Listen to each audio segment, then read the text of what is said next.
Welcome to another aXpire update, this time for week 29 of 2019. For this week's update, there's only one project-related piece of news, and that is that we just managed to get listed on Binance, their decentralized exchange, and we're operating a bridge that allows users to change their ERC20 aXpire on Ethereum into B2 aXpire that's compatible with Binance Chain for trading on the DEX. This is needed as their DEX is based on its own blockchain. During the first days of trading, there was a swap bonus active that gave users a 1% free add-on of their converted aXpire. As for product-specific updates, there's nothing really for us to update you on this week, except that we're still in heavy development and we expect MatchBX version 1.0 to be out soon. So definitely stay tuned, and we'd love for you to try it out once it's out and give us your feedback so we can improve it and make it even better. Next, we have This Week in Crypto, bringing a collection of news and happenings from this past week to your attention, as well as giving you our brief opinion on them. One particularly interesting thing that happened this week was the Senate Banking Committee hearings on Libra, Facebook's planned cryptocurrency. David Marcus, Libra's CEO, was grilled by senators positioning themselves mostly as skeptical and negative about Libra. What became evident during the hearings, however, is that it seems as if they're more so understandably worried about Facebook and their privacy violations than the technology underpinning crypto itself. There were glimmers of hope, for example, when Congressman Tom Emmer, who's beloved by much of the crypto community, attacked Libra as not representing cryptocurrency, whilst encouraging Congress to be open-minded and to not oppose the innovation present in the breadth of cryptocurrencies out there. Congressman Emmer also pressed the issue of that the US dollar and fiat currencies represent the largest means with which illicit activity occurs, which, to quote Anthony Pompliano, is in the amount of over $2 billion each year. And that's just money laundering.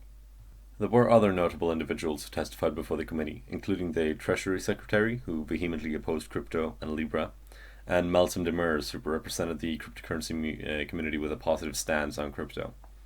During the hearings, in a perhaps one could say funny quote, the Treasury Secretary stated, "I don't think nefarious activity has successfully been done with cash." If that's his official stance, then it's laughable. A public blockchain is infinitely more traceable than cash, and we all know cash has and is being used for illicit activity all over the world. In other news, CoinDesk recently released an interesting article exploring the issues of fake volume on exchanges. In this article, they interviewed the founder of a service offering volume increase services to exchanges and coins, allowing them to get listed on CoinMarketCap as well as rise in their rankings. The problem with such services, however, is that they are completely false. The entire volume is entirely fake, and it only serves to inflate volume, not to bring any actual value to a token or exchange's community or product. Not only that, but it's a false representation of a product or service. To quote the founder interviewed by CoinDesk, the business is not entirely ethical. Bitwise, in a deck aimed at the SEC in an attempt to get an ETF license, explore this same issue by basically taking a look at the veracity of many exchanges listed reported volume, and they found that many of them were falsely reporting volumes of up to 95 to 99%. This is obviously quite a large problem for the entire crypto space, with CoinMarketCap and others vowing to look for solutions. All we can say is this: please use your brain. Look at an exchange's social media, look at their website. Does it look real?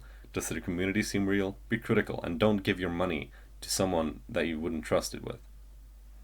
And the last piece of news for this update, BitMEX is reportedly being investigated by the CFTC for having allowed US users on its platform. This is in addition to recent allegations by fervent crypto skeptic and economist Nouriel Roubini alleging that BitMEX has been involved in committing systematic illegalities such as trading against their own clients, evasion of anti-money laundering and know your customers laws, as well as massive scale money laundering itself, and more. BitMEX CEO Arthur Hayes has denied the claims. However, it's an interesting story to track nonetheless, given the size of BitMEX and their widespread use by many members of the cryptocurrency community. That's all for this week's update. We hope you'll try out Binance DEX, and we also hope you'll join us again next week. Thank you.